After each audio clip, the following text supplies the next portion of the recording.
Sin peros. Un momento de compartir, aprender y disfrutar. Espera lo inesperado con la licenciada Susana Rasinski.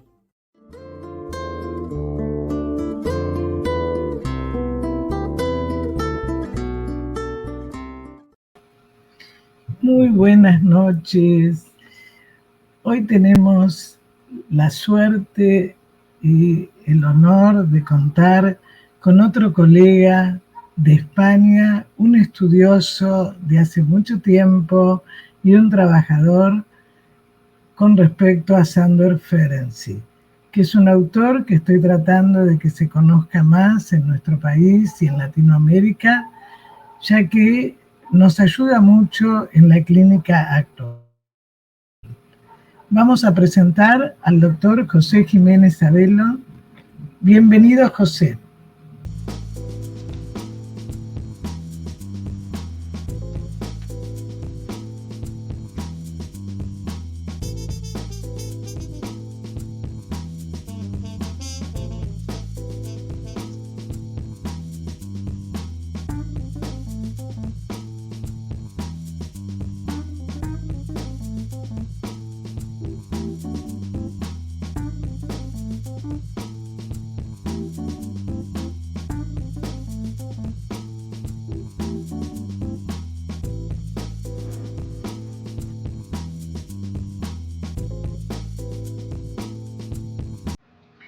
Bueno, bienvenido nuevamente, así la gente te conoce.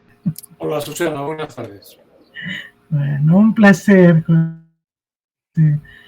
José es un estudioso de la obra de Ferenczi, como han visto recién en el anticipo, ha publicado muchísimos libros, artículos, bueno, y siempre colabora. Y hoy nos trae las últimas contribuciones de Sándor Ferenczi, que realmente uno dice tantos años pasaron, pero qué actual, ¿no? Recién hablábamos con José. Cierto, cierto. Porque él en el 1928 viaja a Estados Unidos, da charlas a educadores, es decir, que siempre a mí me interesó, recién lo hablábamos antes de empezar el programa, difundir el psicoanálisis, pero con un sentido antropológico social. No solamente, como digo siempre, y muchos de nosotros lo hacemos, en las paredes del consultorio, ¿no? Y con tantos años, ¿no? Casi 100 años, él siempre con los humildes, con los más necesitados, y una de las cosas, uno de los, digamos, de lo que uno observa es cuáles fueron, digamos, las diferencias que uno podría decir o los aportes también que él siempre hizo a Freud. Porque Freud lo seguía mucho y como decíamos con nuestro amigo Luis Cabré, en los últimos artículos de Freud se ve mucho la influencia de Ferenczi, ¿no? Entonces, ¿cómo sería, digamos, cuáles son las últimas contribuciones y por qué vos decís que no son simples correcciones, ¿no?, a la teoría? Bueno, yo le llamo últimas contribuciones porque así tituló la Bali las primeras obras completas que tradujo al inglés, que a su vez al español las tradujo Ormé. Y el último tomo, que abarca justo este periodo del que quiero hablar, se llamó Últimas contribuciones sobre problemas y métodos en psicoanálisis. Entonces es muy habitual referirse a todo esto hablando como de últimas contribuciones. Entre gente que estudia Ferenczi, con decir últimas contribuciones, ya se sabe de qué estamos hablando. Y comienza, tú acabas de referirte a ello, tras el viaje que hace Ferenczi a Estados Unidos, donde está desde el otoño, desde septiembre del 26 a junio del 27. Y salvo por una cosa, digamos, no grata que le pasa. Sí, porque yo me equivoqué, en el 28 es cuando viaja con la señora a Londres. No, aquí. A España. Es donde escribe sobre la familia, ¿no? Eso es en Londres. Quizás está publicado en el 28, pero claro, sí. Claro. Creo que es conferencia del 27, sí. Sí, por eso dije 27-28. Y es tan evidente que viene con ese baño de reconocimiento, que se siente que él tiene un valor por sí mismo, porque él había estado acompañando a Freud en las clases, que por cierto su ayuda la valora mucho Freud, pero llamarle a él directamente es esta vez cuando le llama la New School for Social Research de Nueva York, y es un auténtico exitazo el que tiene tanto allí en un curso que da de unas 17 clases, como que le llaman para supervisiones, para consultas diagnósticas, para conferencias, ya no solo en Nueva York, sino también fuera de Nueva York. Y todo eso le da un nivel de seguridad que no había tenido hasta entonces. Aquí es cuando José, cuando él dice: he podido abandonar mi posición en tanto adolescente para darme cuenta de que no debía depender tan completamente de lo que decía Freud, ¿no? Cuando él se siente... Ese es el momento de cambio. Eso lo escribe bastante después, creo, pero sí, este es el momento de ese cambio, efectivamente.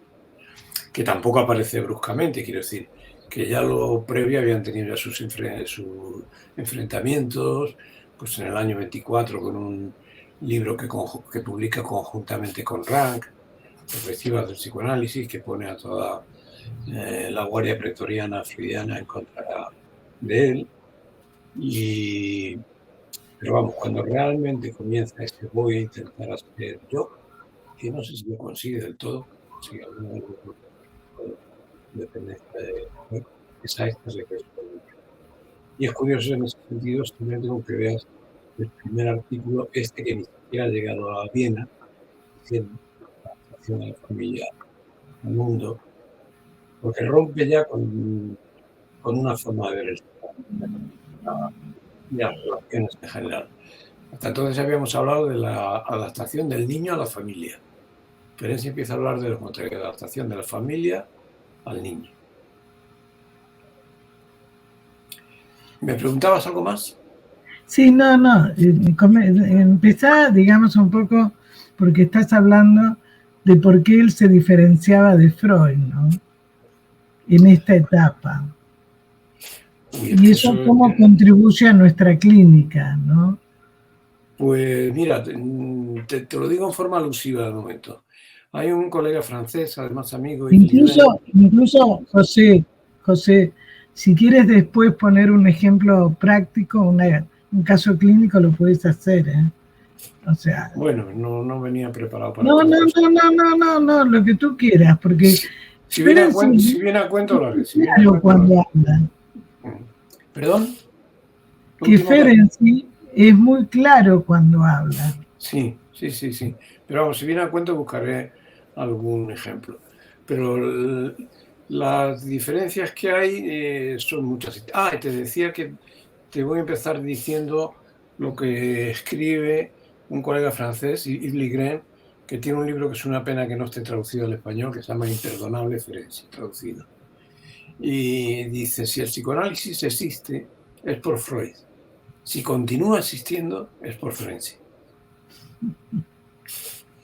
Y es cierto que Ferenczi añade toda una dimensión, digamos, de un momento social y, digamos, de un momento de lo que tiene que ver con la realidad, que no estaba o se había perdido incluso dentro del psicoanálisis, vamos a llamarle clásico.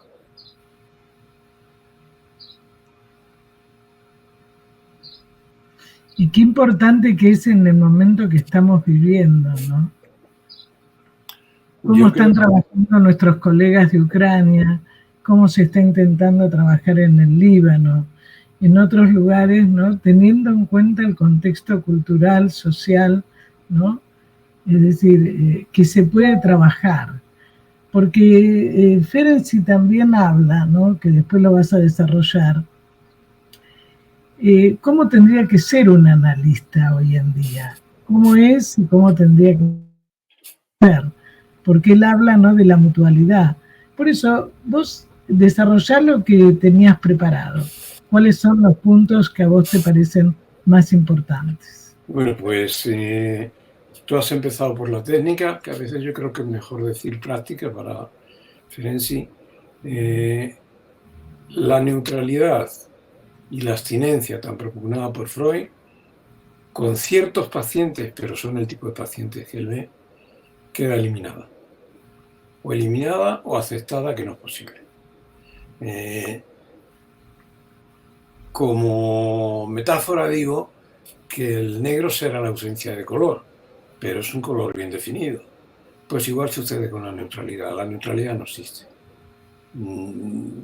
Teóricamente no existirá, pero es una forma de estar neutral. En cambio, Ferenczi recomienda un ambiente acogedor, un clima cálido en la relación. Y en cuanto a la abstinencia, por ejemplo, Ferenczi propugna que hay que reconocer los errores, que casi es una de las cosas que peor le aguanta cuando dice eso, es decir, que abstinencia mientras sea posible, o incluso en la etapa del análisis mutuo llega a compartir del todo su estado psíquico.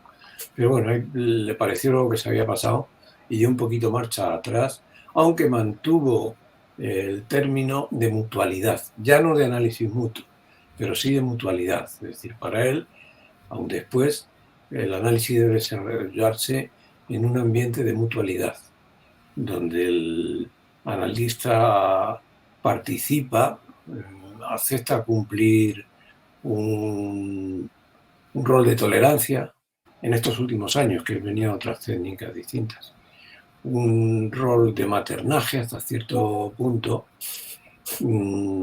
que Freud no había introducido, porque Freud confiesa que le traten a él, se lo dice Barbara Lowe, a Hilda Doolittle, que le traten a él como una madre no le gusta nada, le causa rechazo. En cambio, Ferenczi está cómodo en ese papel y habla de que a los pacientes hay que dejarles, en principio, de que disfruten de todo aquello que no pudieron disfrutar en su infancia. Como primer paso, nos dice que después no haya que seguir en otro nivel. Claro, por eso cuando él habla de mutualidad, habla de reverie, de holding, ¿no? De lo que tú estás diciendo. Sí, ¿no? Reverie y holding ya no son términos suyos, pero vienen de ahí. Sí. Sí, Bion habla de reverie. ¿No? Como Winnicott y holding. Pero lo que él quiere decir, digamos, que el terapeuta, que justamente lo hablábamos el otro día, si se queda en una actitud narcisista, no ayuda al otro. O sea, porque está desmintiendo, ¿no? Y eso puede traumatizar más. Que esto también hace mucho hincapié Ferenczi. Cómo por ahí puede, en vez de beneficiar, perjudicarlo, ¿no? Sí.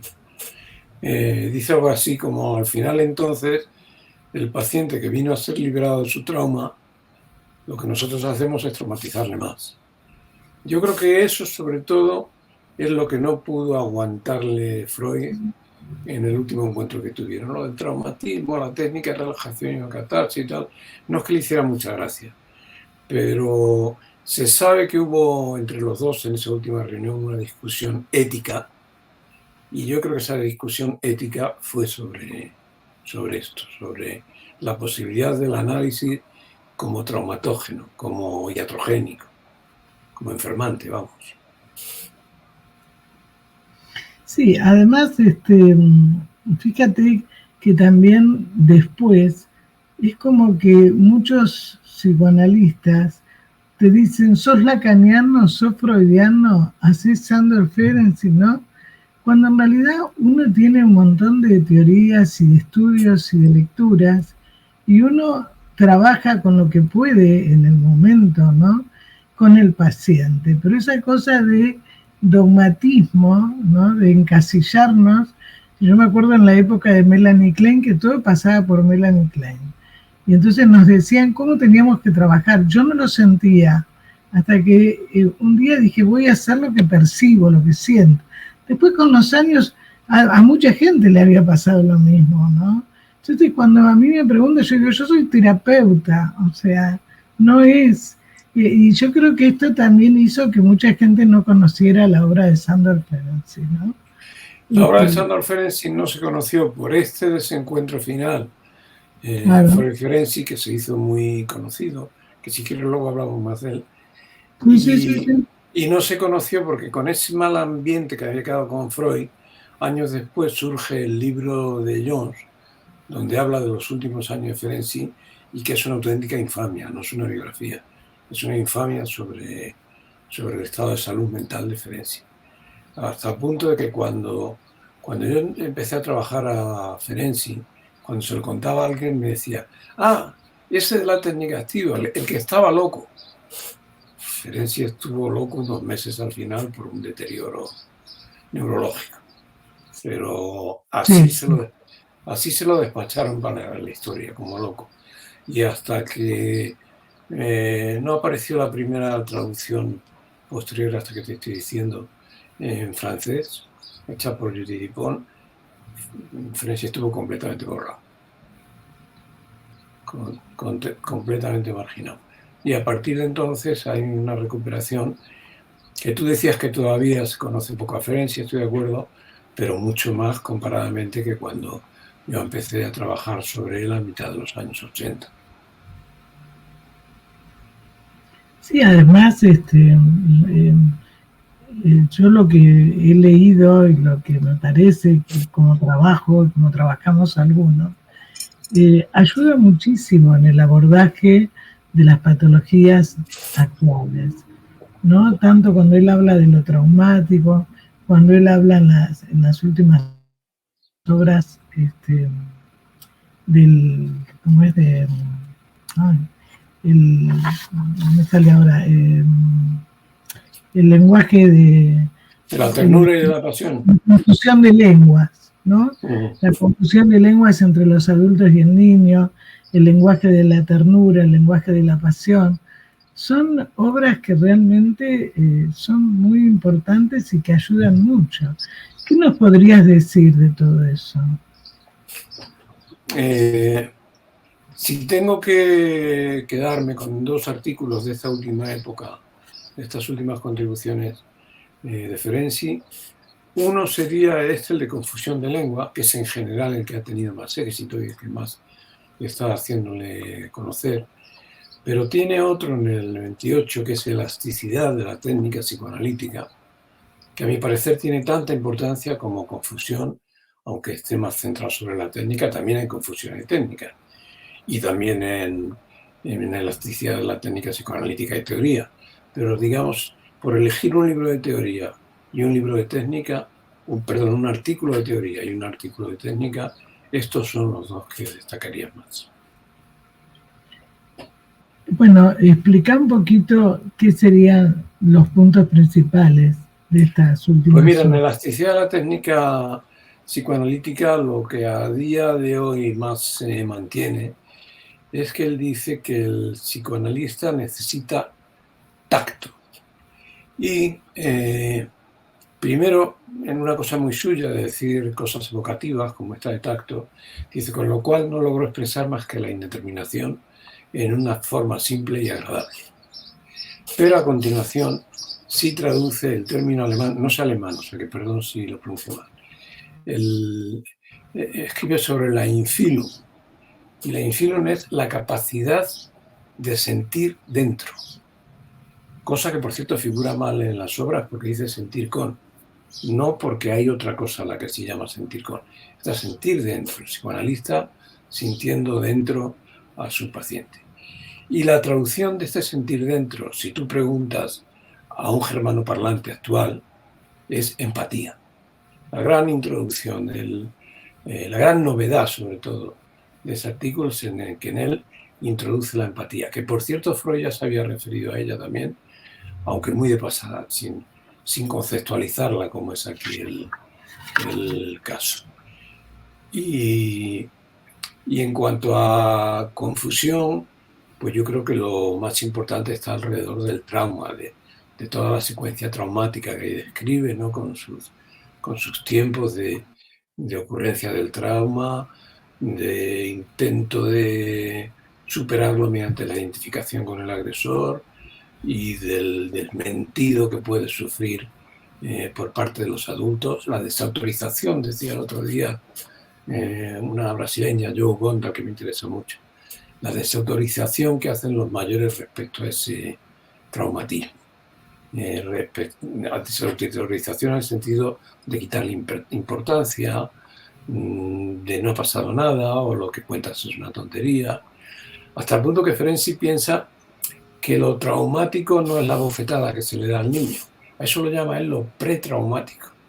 Lo traumático es cuando el papá que viene de la oficina y le da el tortazo, además le dice, esto porque ha sido malo, cuando lo que está es sacándose la rabia que trae en el cuerpo, es decir, desautoriza al niño para poderle agredir.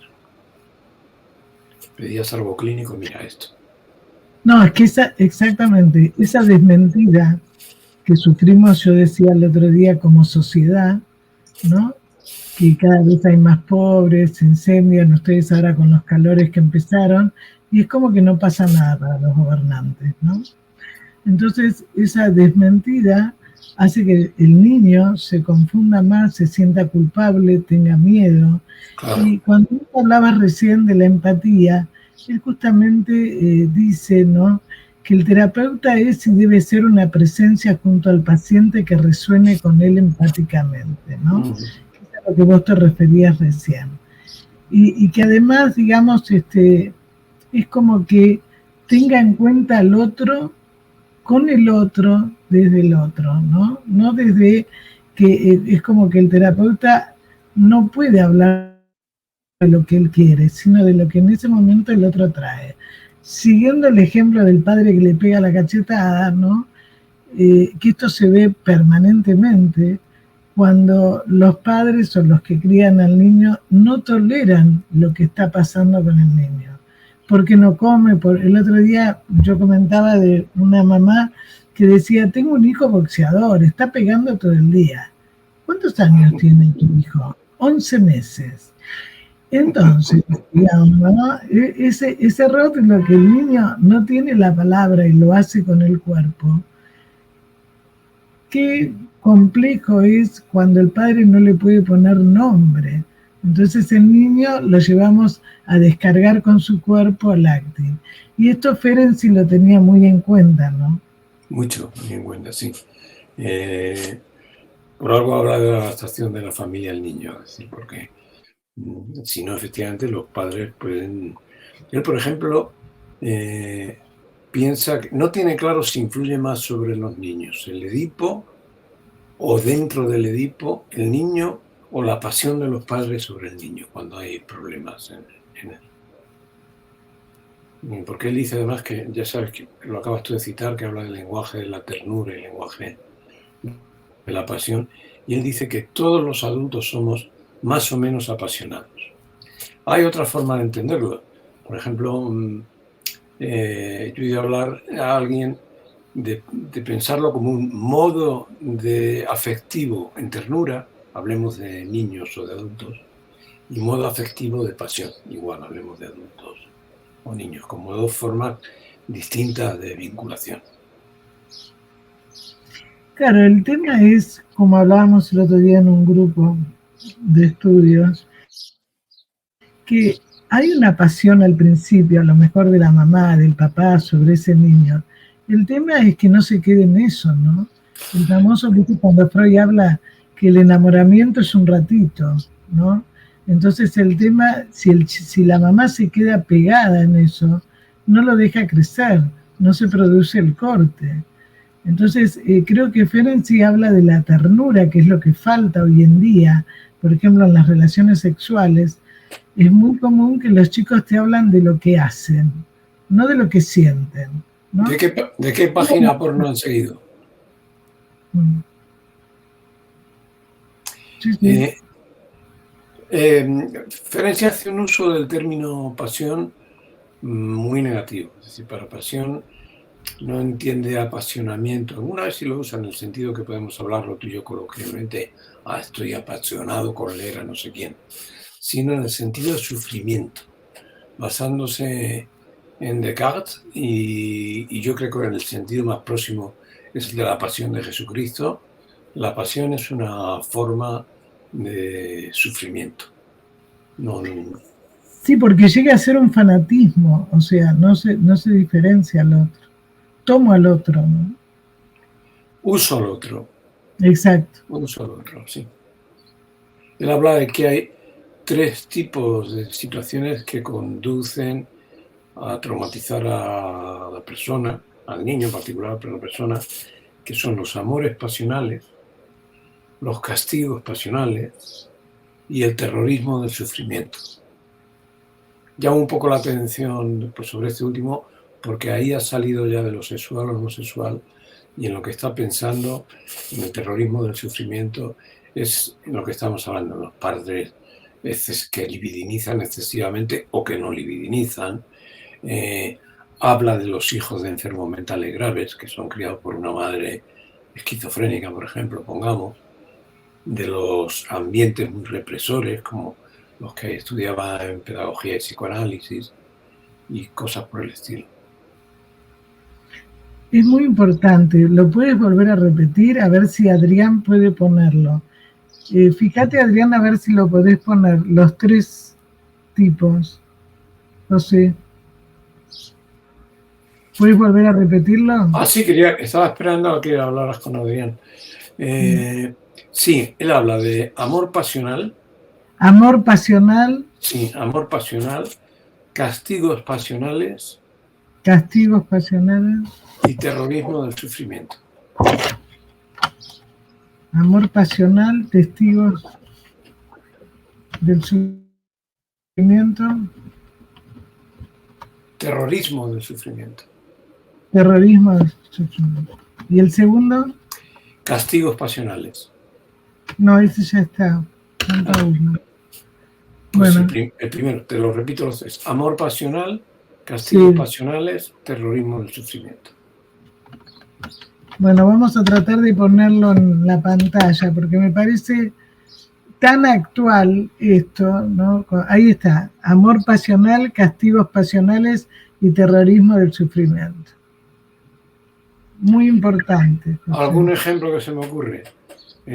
Sobre amor pasional, si has visto una película de Liliana Cavani que se llama El portero de noche, hay una antigua internada en un campo de concentración, se encuentra con que su verdugo, años después, es el portero de su casa y vuelve a tener una relación sexual con ella, y complicadamente amorosa. Eso sería lo que Ferencia llama amor pasional, como un ejemplo. Y suele pasar muchísimo. Pasa muchísimo y además lo que pasa es que la mayoría de las veces amor pasional y castigos pasionales van mezclados.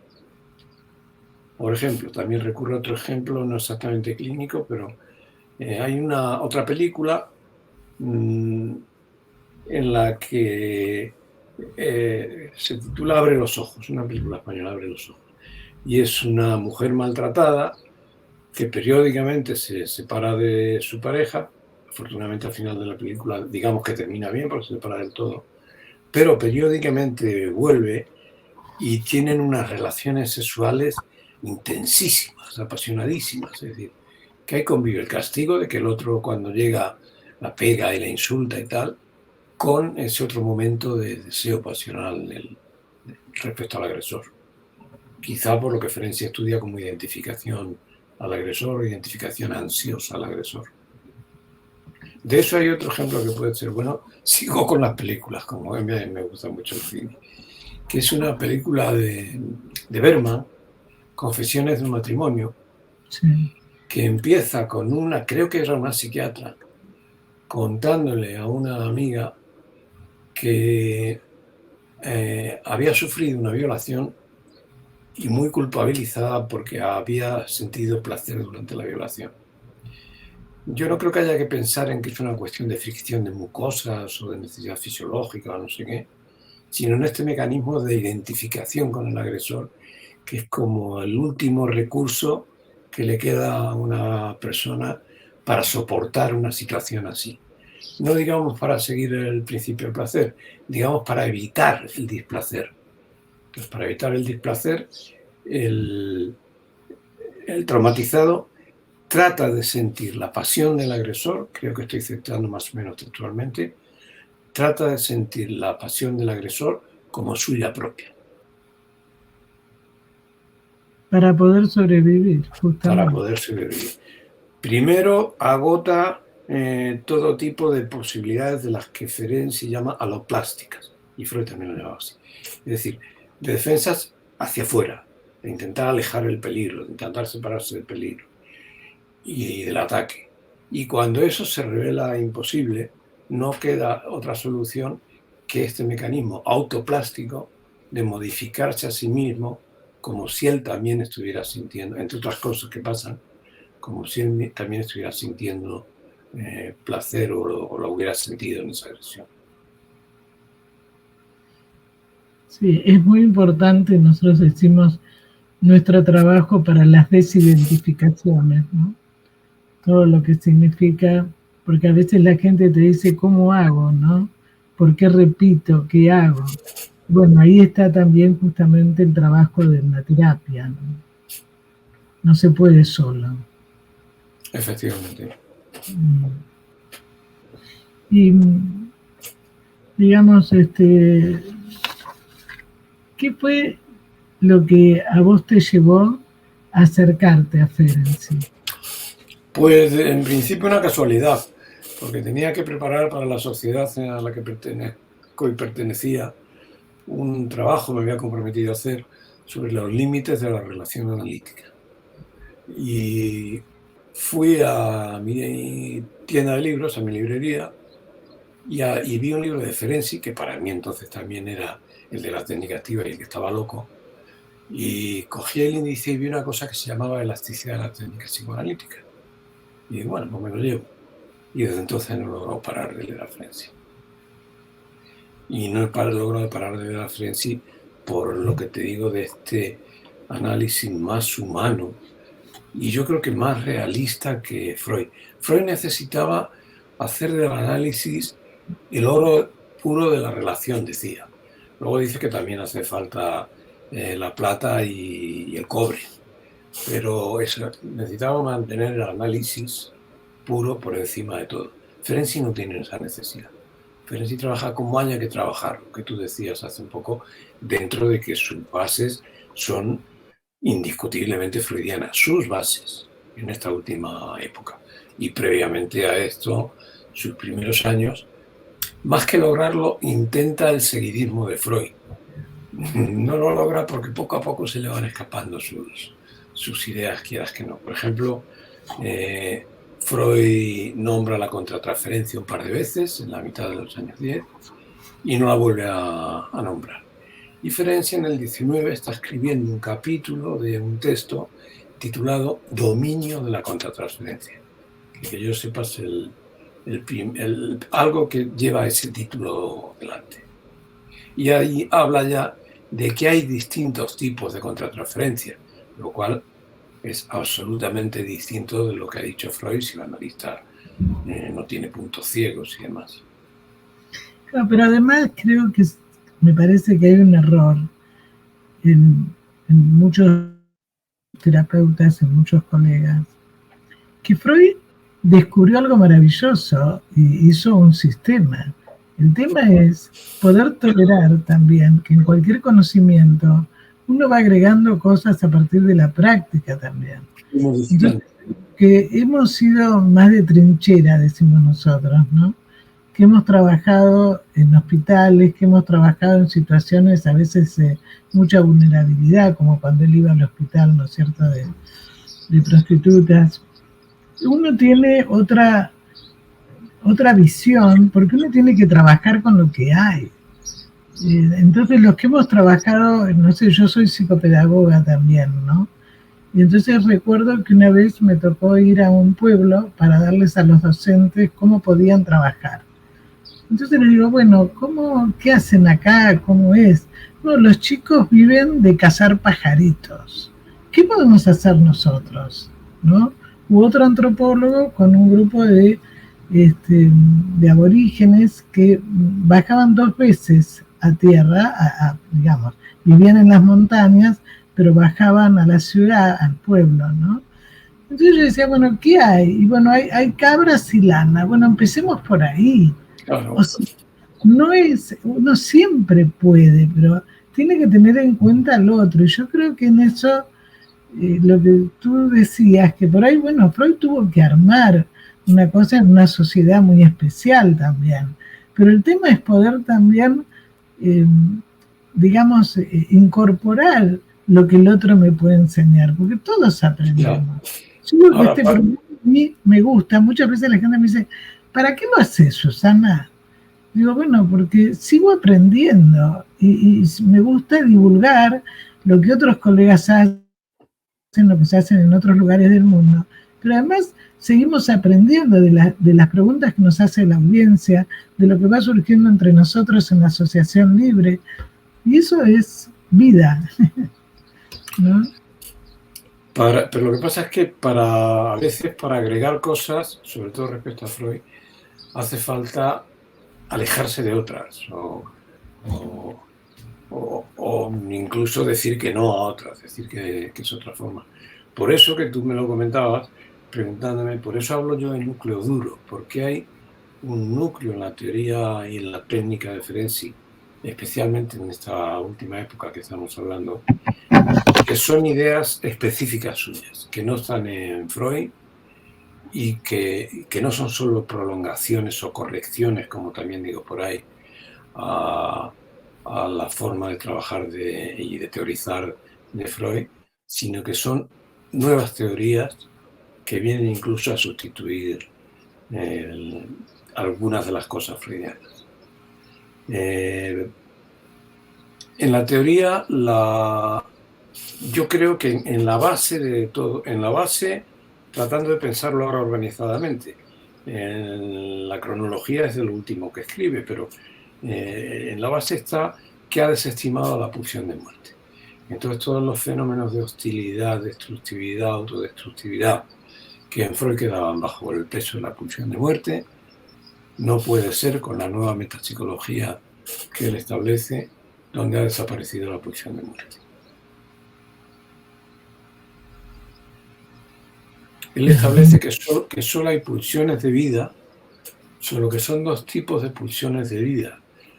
Unas que buscan el cuidado del individuo aislado, digamos, y otra pulsión que busca la convivencia con lo social, pero en un nivel tan pulsional como la egoísta. Él habla de tendencias egoístas y tendencias altruistas.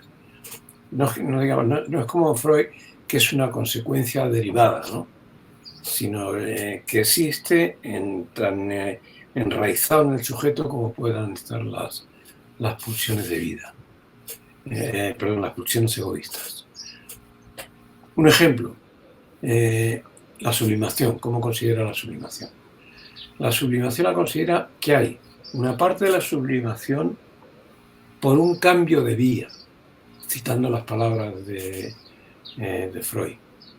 Y que Freud lo que viene a decir es que la sublimación es el cuento, creo que de Samaniego, no sé si conoces, de la zorra que va a coger las uvas, están muy altas y dice, están verdes.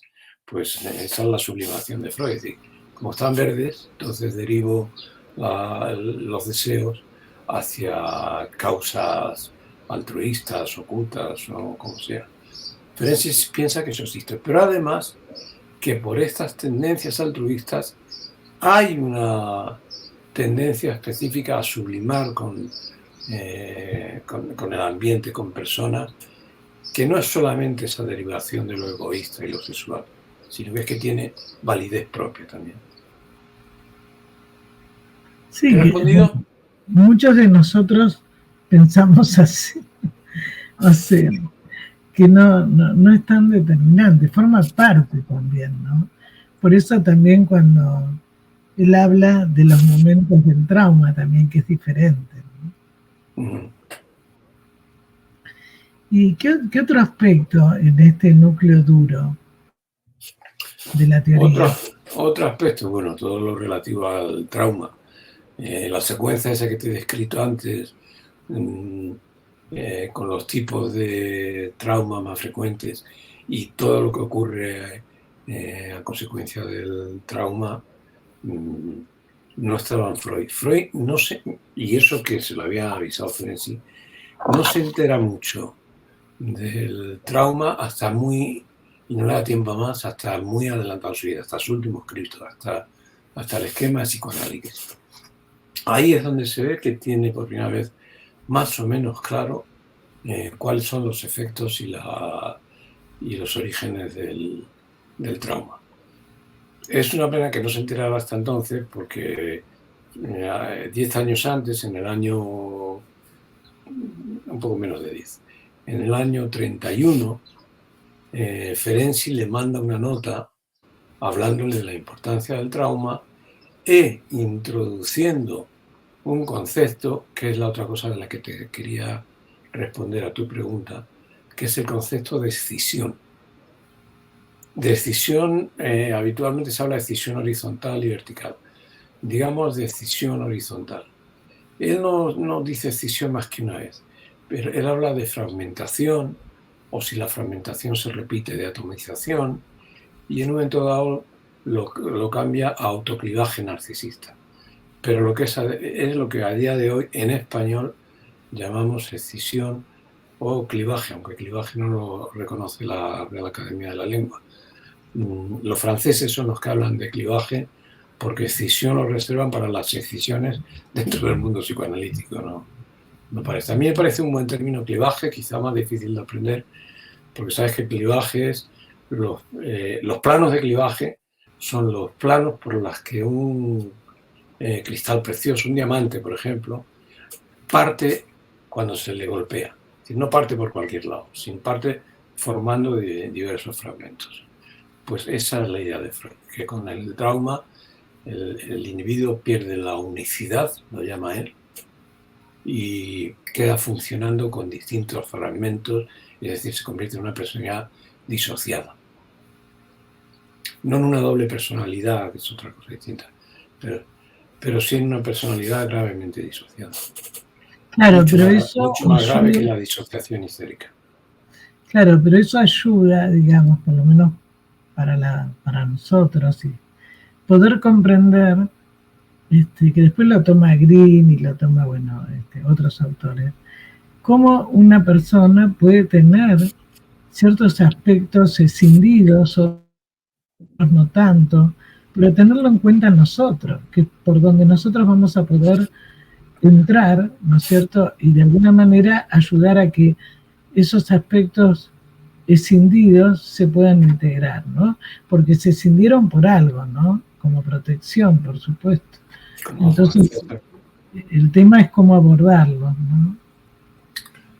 El tema es difícil porque todo eso está en lo que ahora se empieza a llamar, Maruco, por ejemplo, sí, claro, me acordaba de Maruco. Sí. El inconsciente clivado, es decir, otro inconsciente, otro tramo del inconsciente, para no decir otro inconsciente, distinto al inconsciente reprimido, que es el único que consideró Freud, justo hasta este esquema de psicoanálisis. Cuando te digo, si lees el prólogo de Strachey, por ejemplo, dice, bueno, es un resumen para entendidos, no sé qué, no hay nada nuevo, excepto lo relativo a la excisión, la multiexcisión, porque él ya había hablado de la excisión desde el fetichismo, pero era como partirse en dos, no en fragmentos, que es la verdadera causa del trauma, parece ser, la verdadera consecuencia del trauma.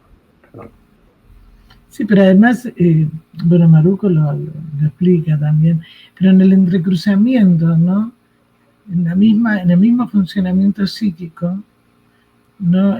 Digamos, se entrecruzan. Entonces, de alguna manera, si el terapeuta eso no lo tiene claro y apunta solamente a lo reprimido, claro. Hay una resistencia y fracasa el tratamiento. Piero Bañera habla de la teorización flotante del analista. Es decir, que en tu cabeza hay una serie de autores, esperemos que muchos, esperemos que sea pluralista, como dice Bolas, que tiene un muy reciente libro sobre este tema, pero o tienes esa teoría en la cabeza o no la vas a inventar tú de repente. Si lo sabes que existen cosas escindidas, que no todo lo que estás viendo es consecuencia de la represión, pues eso es fundamental, claro. Y ese ha sido, yo creo, el gran error con pacientes graves, no concebirlos, saber que ahí la interpretación tiene sentido muy pocas veces. En elasticidad, que os he recomendado, Ferenczi habla de economizar las interpretaciones, porque la interpretación es un lenguaje que le habla a lo reprimido. Lo reprimido tiene una palabra, digamos, una representación palabra, inconsciente, pero la tiene. Lo clivado no tiene representación. Es una vivencia, pero no va más allá de eso. Hasta que no se lo trabaja y se lo va tratando de hacer evolucionar. Sí, pero además contribuye justamente a traumatizar más, o sea, donde de alguna manera por ahí uno tiene que hacer una construcción, acompañarlo de otra manera, ¿no? Entonces eso ayuda a que que el paciente no tenga tanto miedo, ¿no? Claro. Y saber jugar con esos aspectos, ¿no? Tú imaginas un paciente que empieza a manifestar en análisis su hostilidad hacia el padre. Y el analista, por sistema, puesto que estamos hablando de lo reprimido, interpreta como actitud edípica, como odio edípico, envidia, etcétera, etcétera.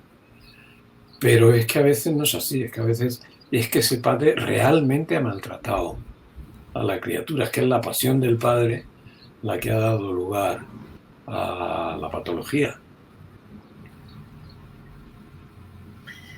Me hiciste acordar el otro día un hombre de unos 50 años muy maltratado por su padre, y el padre deja, ya separado, pero no le cubre el alimento a la madre y muere por hambre, ¿no? Con una historia de un abuelo que había en la época nazi y demás. Bueno, se va a pasear con su pareja y entonces él es muy, muy miserable con el dinero, ¿no? Pero le dice, bueno, como yo voy a comer más, porque yo como más, entonces vamos a repartir esto igual, ¿no? Bueno, obviamente, digamos que todo lo que pasó no es casualidad que él diga porque yo como más, ¿no? Todo el tema de la comida que estaba puesto ahí. Entonces, si uno empieza a interpretar, no va en eso, ¿no? O sea, ayuda justamente a que la persona se vaya del tratamiento, o sea, realmente, ¿no? Te decía que antes en elasticidad hablaba de economía de la interpretación. En las notas póstumas, que son yo lo llamo anotaciones datadas de los años 30, porque no me creo que existan un diario clínico y unas notas y fragmentos separados. Eso lo separaron porque unas cosas eran publicables entonces y otras no. Y ahí tiene una nota que él han utilizado, a mi entender mal usada, como antetítulo en la edición de Amorortu, que lo saca de la alemana, que dice: solo la simpatía cura. Simpatía hay que entenderlo no en el sentido de ser très sympa, que dicen los franceses, de ser muy simpático, sino simpatía en el sentido de resonancia. Yo recuerdo haber hablado una vez de esto en un programa francófono y surgió la cuestión de buscar otra forma, porque ellos tienen el mismo problema de las dudas que puede dar simpatía. ¡Oh, qué simpático es ese señor! que no se trata de eso. Y entonces proponían, si no sería mejor de decir, sin vínculo no hay curación, o sin compromiso no hay curación. Y me parecen dos hallazgos interesantes. Sí.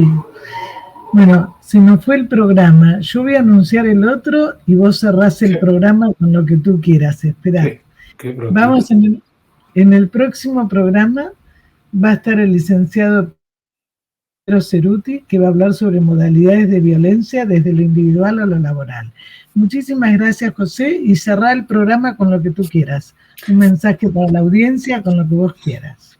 Pues mira, con lo mismo que cerré una ponencia que hice en la Federación Española de Asociaciones Psicoanalíticas, en el que les decía en que defendía a Freud, yo no soy antifreudiano, y decía que para aquellos que Freud les caiga muy del otro lado del puente respecto a lo que ellos trabajan, no hay mejor puente que Ferenczi para pasar de Freud al psicoanálisis actual.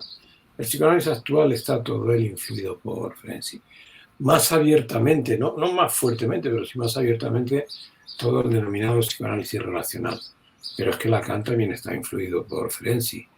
Lacan luego le dice que habla mucho en el registro imaginario, y como era una cosa a la que le tenía mucha manía a Lacan, deja de citarlo. Pero tiene un artículo, creo que es del 38, titulado algo así como una condición previa a todo tratamiento de la psicosis, y la condición previa es leer a Ferenczi. O sea que está por todo. Melanie Klein también le cita, muy poquito, pero le cita. Es decir, que está Winnicott es su continuador, conociera o no su obra, que no está claro, pues parece ser que sí la conocía, y está en todo.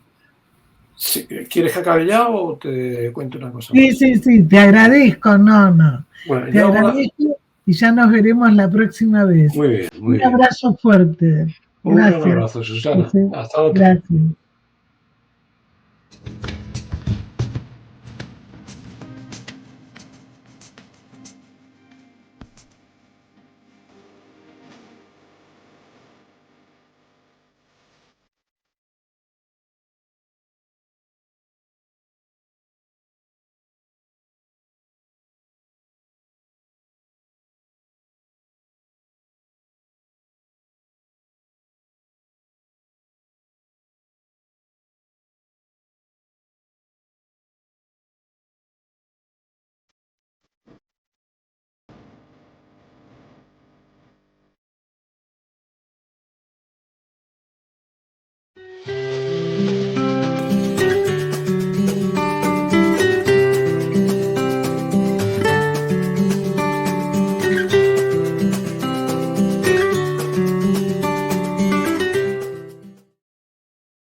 Sin peros.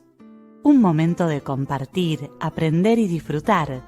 Esperá lo inesperado con la licenciada Susana Rasinski.